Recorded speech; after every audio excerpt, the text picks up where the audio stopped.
Hello বন্ধুরা, আজকে আবার চলে এসেছি একটা রেসিপি নিয়ে। আজকে রেসিপি করব পটলের দোরমা। পটলের দোরমা করার জন্য আমি এই 6 পিস পটল নিয়ে নিয়েছি। এই পটলগুলো আমি ভালো করে একটু ছিলে নেব। এখন আমি এইভাবে ছুরি দিয়ে ঘষে ঘষে পটলটা পরিষ্কার করে নেব।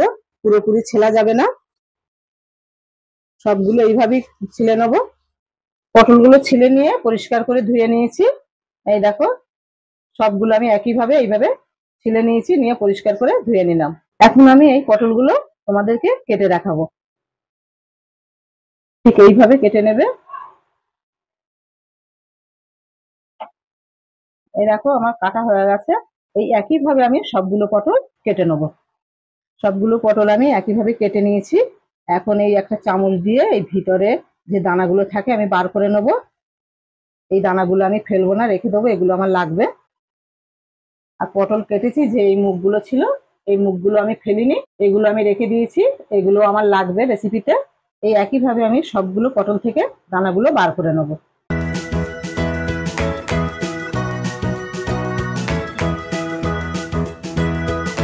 পটলের দোরমাটা করার জন্য আমি এই মাংস নিয়ে নিয়েছি। এই মাংস দিয়ে আমি দোরমাটা তৈরি করব। রান্না করার জন্য আমি কড়াটা বসিয়ে দিয়েছি। তেল দিয়ে দেবো। তেলটা গরম হয়ে গেছে, এখন দিয়ে দেবো একটু পেঁয়াজ। পেঁয়াজটা নেড়ে চেড়ে একটু লাল করে নেবো। পেঁয়াজটা লাল হয়ে গেছে, এখন মাংসটা দিয়ে দেবো।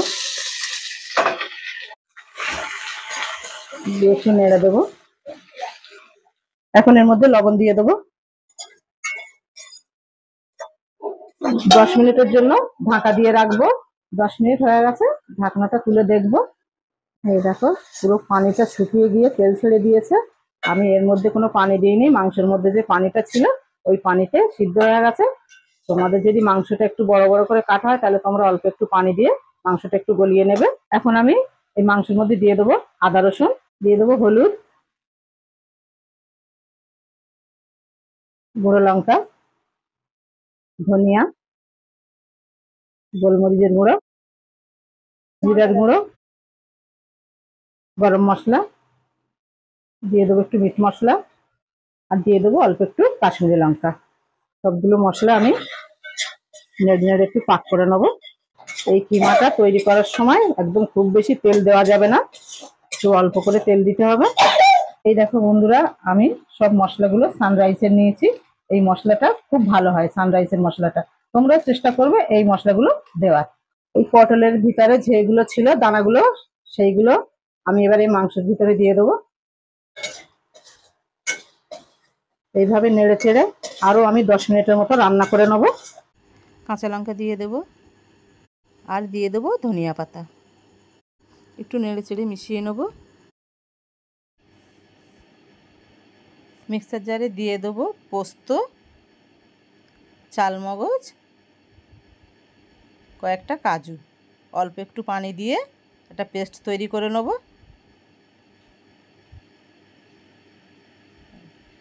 পেস্টটা আমার রেডি হয়ে গেছে। পুরটা আমি ঠান্ডা করে নিয়েছি। এখন এই পুরটা আমি এই পটলের মধ্যে ভরে দেব।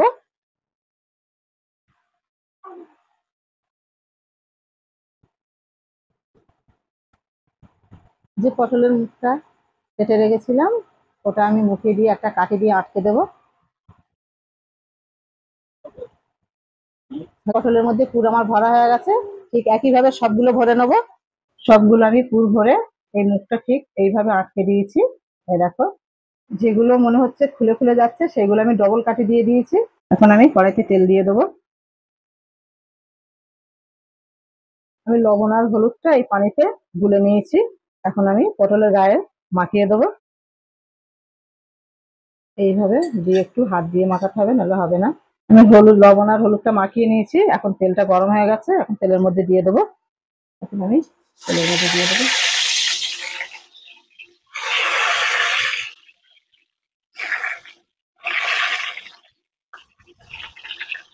এক পিস লাল হওয়া পর্যন্ত অপেক্ষা করব। একটা সাইডে কালার চলে এসছে, এখন আমি উল্টিয়ে দেবো।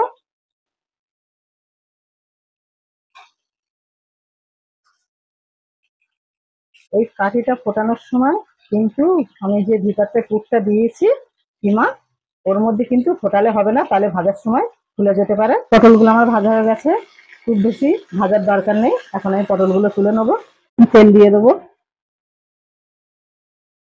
তেলটা গরম হয়ে গেছে, দিয়ে দেবো এখন তেজপাতা, একটা দালচিনি, 4টে এলাচ, 4টে লবঙ্গ, দিয়ে দেবো পেঁয়াজ। এখন নেড়ে চেড়ে পেঁয়াজটা ভেজে নেবো।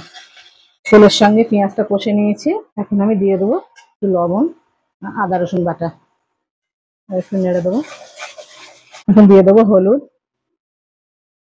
গুঁড়ো লঙ্কা, ধনিয়া, গোলমরিচের গুঁড়ো, জিরার গুঁড়ো, মিট মশলা, গরম মশলা, কাশ্মীরি লঙ্কা, সব মশলাগুলো আমি পাক করে নেবো। দিয়ে দেবো টমেটো, দুটো কাঁচা লঙ্কা। এই দেখো বন্ধুরা, মশলা থেকে তেল ছেড়ে দিয়েছে।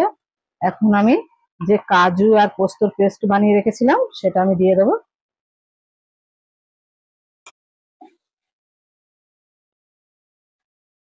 মিক্সার জারটা ধুয়ে আমি পানিটা দিয়ে দেবো। এখন দিয়ে দেবো একটু টক দই।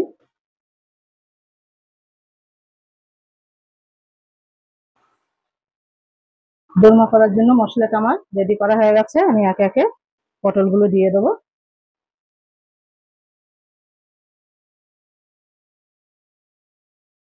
আমি আর কোনো রকম ভাবে এটা আর নেড়ে দেবো না, আমি উপর থেকে ধনিয়া পাতা ছড়িয়ে দিচ্ছি।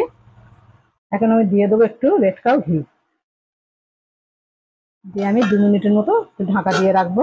ঢাকনাটা তুলে নেবো।